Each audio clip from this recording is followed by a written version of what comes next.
Welcome, ladies and gentlemen, to Current Yield, Grant's Interest Rate Observer podcast. And I am Jim Grant, and with me, as always, Eric Whitehead at the control panel, and the great Evan Lorenz, deputy editor of Grant's. And joining us today is none other than Jonathan Tepper from across like 3,000 miles of salt water. Jonathan is an alumnus of University of North Carolina, Chapel Hill, which makes him a Tar Heel, but he is also a Rhodes Scholar. He works in London. He is the founder of Variant Perception, which is a global macroeconomic trading and research and thought shop. And he's an alumnus of not only those aforementioned illustrious educational institutions, but also, and perhaps most relevantly, of SAC Capital. And he is with us today in his literary capacity, which is most recently that of the author, along with Denise Hearn, of a book called The Myth of Capitalism. Now, Jonathan, I'm going to try myself out as a perception of the dust jacket in this handsome volume. And I'm going to, you tell me whether this is right or wrong. Okay, so the title is The Myth of Capitalism, and the subtitle is Monopolies and the Death of Competition. And the picture seems to show the open jaws of a shark between which swims a little minnow. And my guess, Jonathan, is that the minnow constitutes the image, the very image of innovation.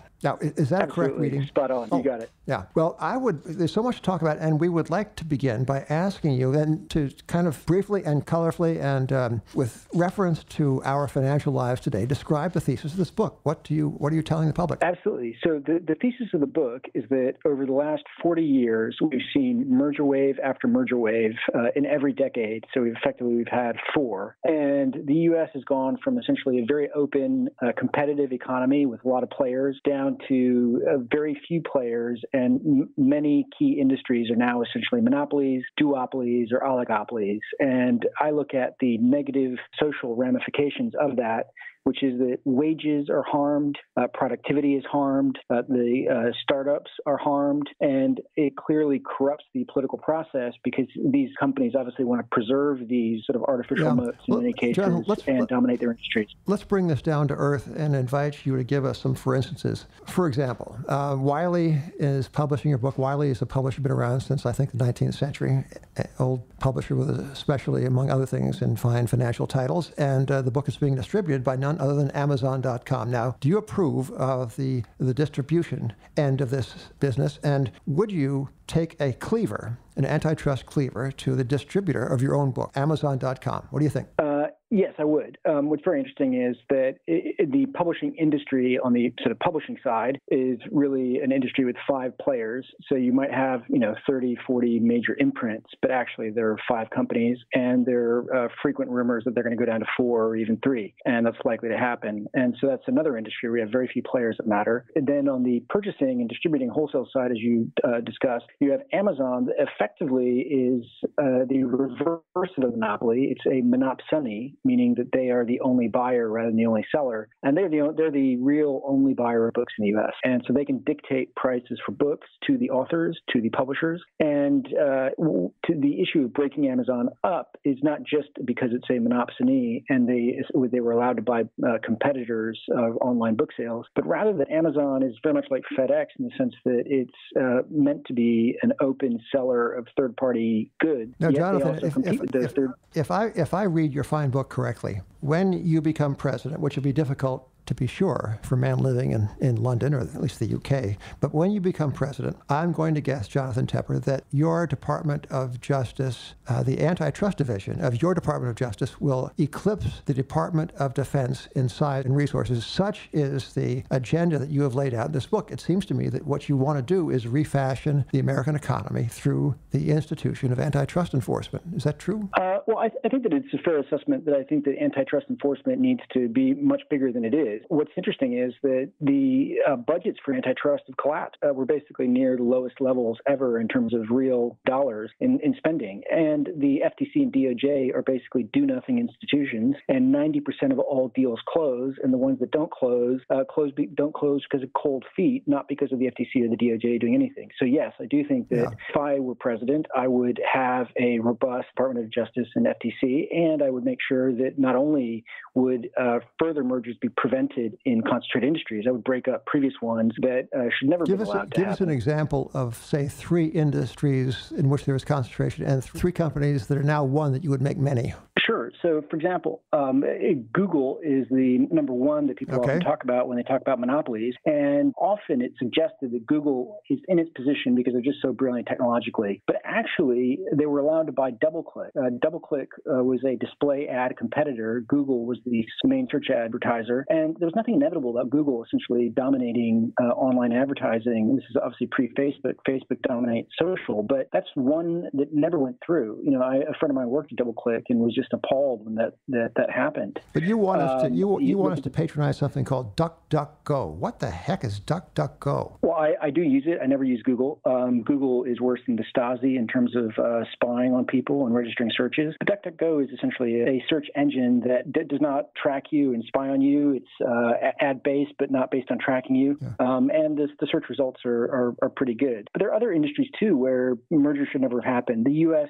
beer market, now 90% of the beer market is controlled by 2 companies. There never should have been allowed the merger that created AB InBev, merging with Did you see the news on AB InBev today? It is a highly levered company that was run by 3G, and today they slashed their dividend by 50% because essentially they're needing to delever. And if you look over the results for the last couple of years, it's not been an especially profitable duopoly. Like they've had declining volumes almost every year. Are these kind of industry cartels self-defeating, and is the market kind of righting itself?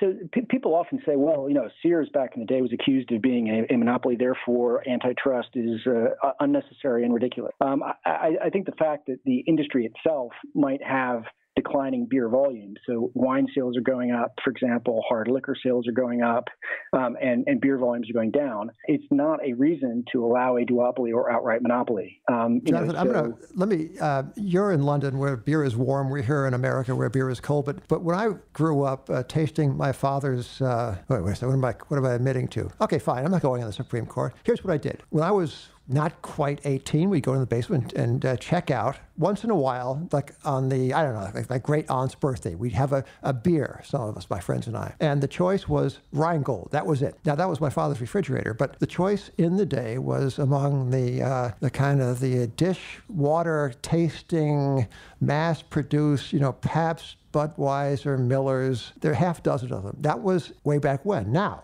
since, 15 years ago, there's been a whole revolution in craft breweries. And these things have popped up all over the place, and they are nipping at the heels of the likes of AmBev. So I wonder if we're talking about consumer welfare and consumer choice, whether the beer industry is not the very good example of the almost irrepressible dynamism of enterprise, even in the context of a couple of large players. So if you look at it, the top 2 control 90% of the beer market. So while the craft brewers are growing quickly and everyone focuses on them and they make the front covers of magazines often because it's exciting and the growth is high, 90% of it is still in the hands of the 2 players. Right. Distribution is very difficult. Yeah. And that raises another very interesting point, which is the more regulated an industry, generally the more concentrated it is. And it's hard to get your products to market if you're facing state, county regulations regarding the sale of alcohol. Yeah.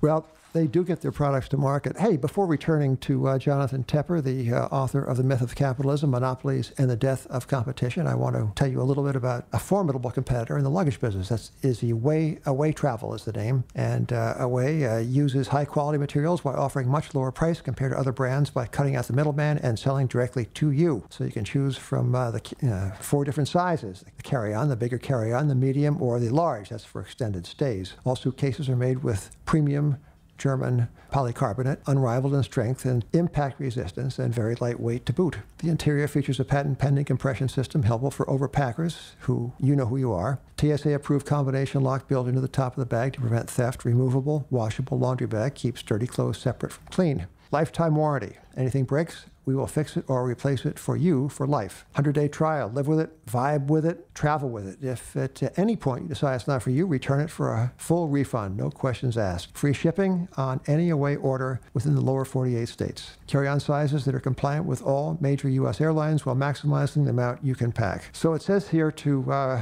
include your personal experience with a product. Well, Eric, I don't think there's any better personal experience than for you to demonstrate the fabulous timbre or the sound of this thing when you give it a whack. Give it a that's, again, for the West Coast. Excellent. The special offer is as follows. It was a unique promo code and unique URL. So here it is. GrantsPod, GRANTPOD.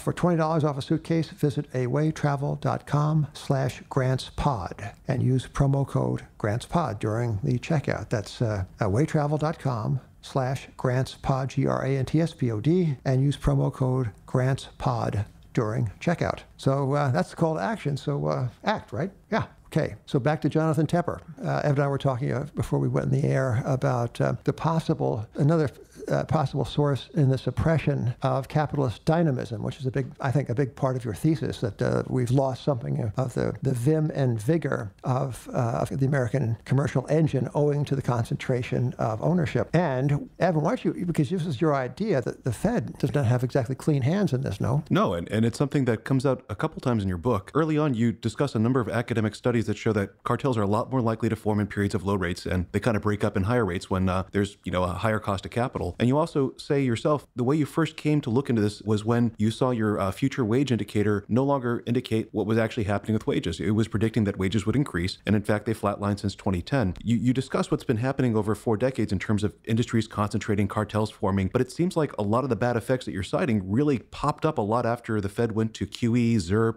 easy monetary policy. To what extent has the Fed kind of exacerbated this and kind of made this possible? And to what extent are the bad effects really kind of the bad effects also of monetary policy? Sure. So what's very interesting is the chapter where I have the studies on real interest rates and collusion and essentially price coordination. It's really sort of counterintuitive or not obvious. People would think that industries collude maybe to survive tough times. But what actually drives it is the level of real rates. And if real rates are high, then the rates of return on collusion need to be very high. And so when you get zero rates, it means that, you can be relatively patient, have a longer term outlook, and industries are much likely to collude. And it's almost 1-for-1 in terms of the relationship. So clearly, once you get into sort of, 03, 04 with negative real rates, remember that, even before the QE era, Greenspan left real rates very, very low. That certainly helped. But then, for many years now, basically, it's the cost of being patient and colluding has been quite low. It's not just the cost of colluding. I mean,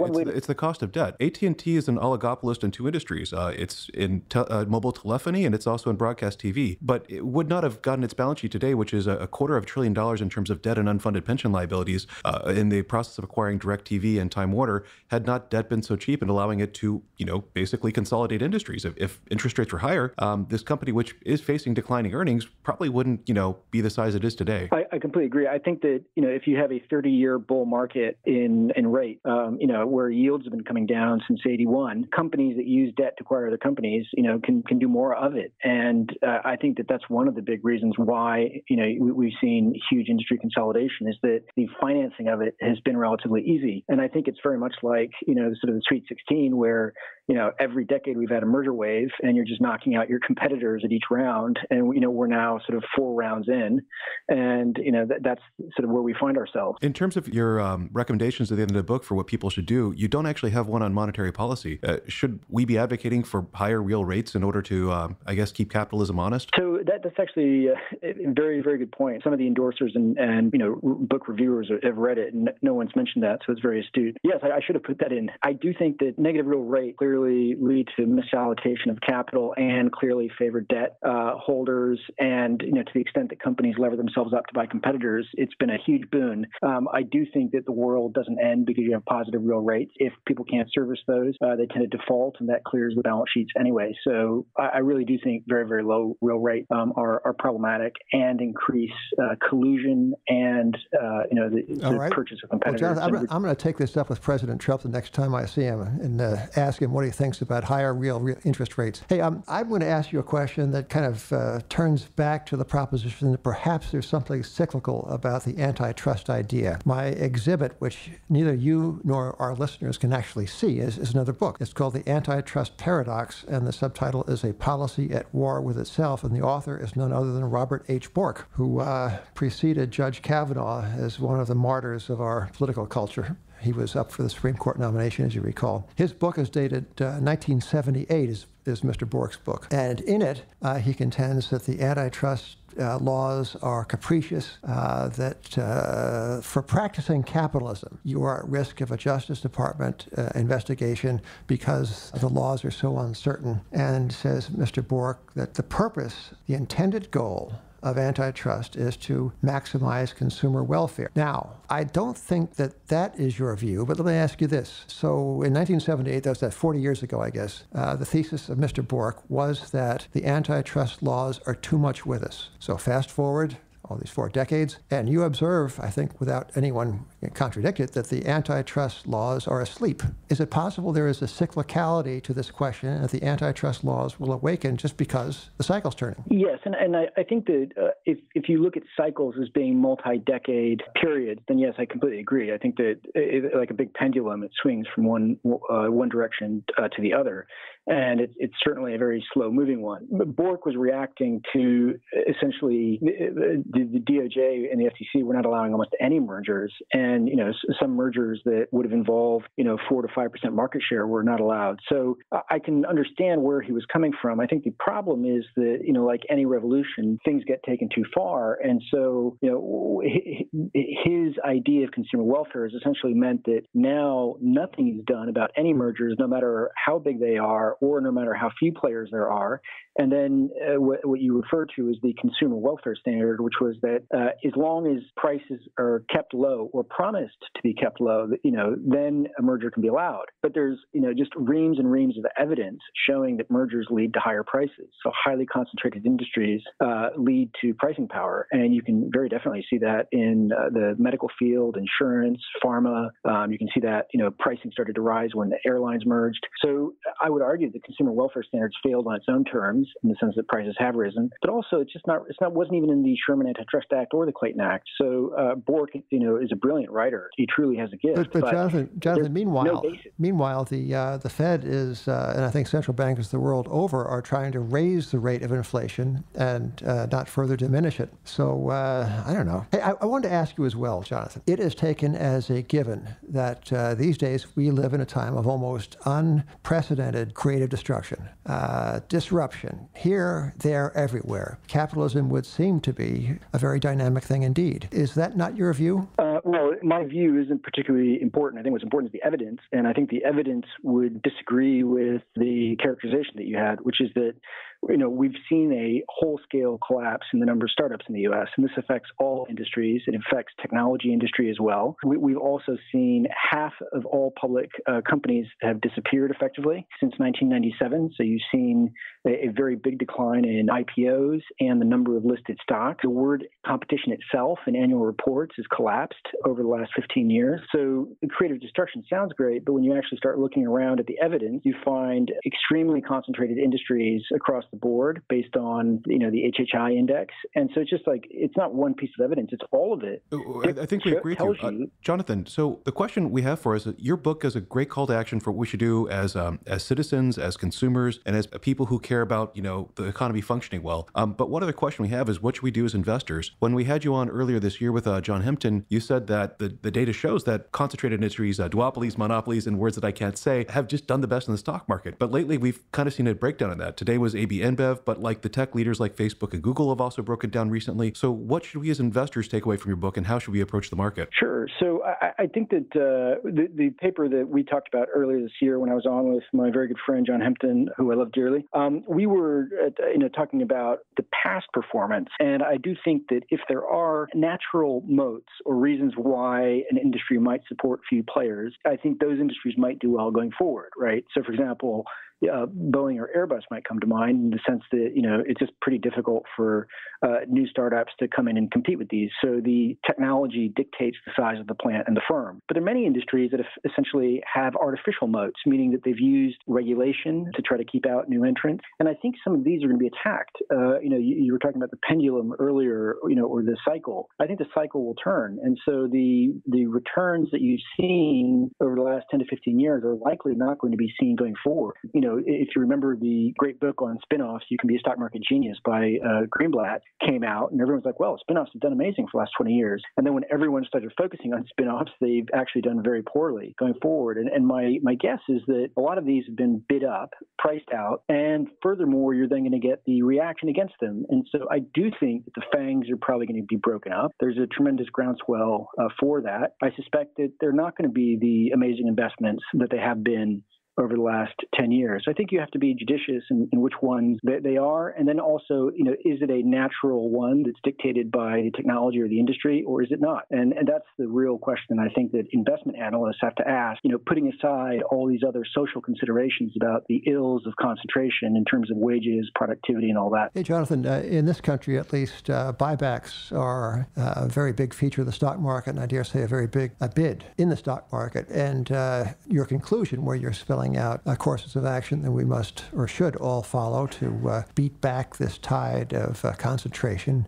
and cartelization. You say that companies ought not to be allowed to buy back shares if their pension plans are underfunded, which seems like a very sensible idea. But can you give us a sense of what percentage of buybacks we disallowed if this idea were implemented? So I don't have the exact percentage. It's not negligible. You're dealing in the sort of high dozens of billions of dollars that I've been able to find. I haven't seen a comprehensive study that looks at all of it. The big issue with buybacks is I'm not against them per se. I think that buybacks are a symptom. They're not the disease. And the symptom is essentially that some companies have abnormally high profits due to lack of competition. Then they are sitting on this cash and have to do something with it, and they do the buybacks. And I think that quite often they've been used essentially to enrich insiders because they're buying the shares in the open market to prop it up while the insiders sell theirs, and so that's quite Which typical. Companies are the most flagrant violators? Well, so for example, right now, just look at GE, right?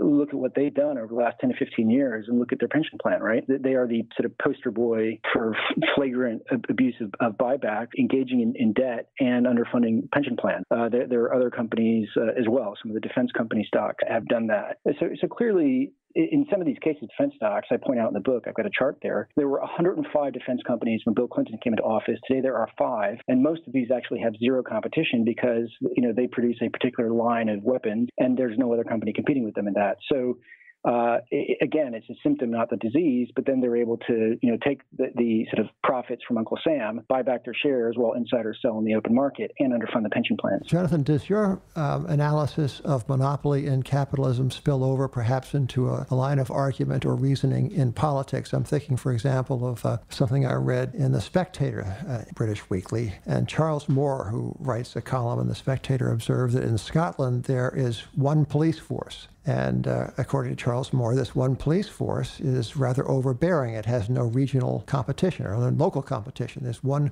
arm of the law, and it is heavy. And one might observe that in Europe, where there used to be many separate sovereignties, there is now a supra-sovereignty called the European Union. What do you think of all that? Well, I think that competition in general is a good thing. I can see why some public services are centralized, but just think about the U.S. political process. If you don't like, as a matter of principle, monopolies and duopolies in industry, we have essentially a duopoly in the party system. And just as you end up with collusion in pricing when it comes to duopolies and oligopolies, you end up with collusion in policy. So while they might complain about different things, in fact, both parties behave very similarly when it comes to the issue of industrial concentration, and they behave very similarly when it comes to the revolving door and lobbying and crony capitalism. So I do think that the absence of competition effectively leads to worse outcomes overall. Well, in this country where Jonathan Tepper used to live before he became a Rhodes Scholar and resettled in London, before all that, there used to be in this country something called states' rights. And Evan, you know what happened to states' rights? Did the Supreme Court void them? The Feds got the A-bomb.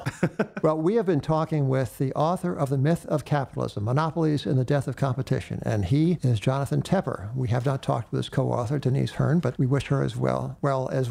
And Jonathan, it has been great fun talking with you and most enlightening as well. So thank you for joining us across the Atlantic, where it must be, 3 in the morning there?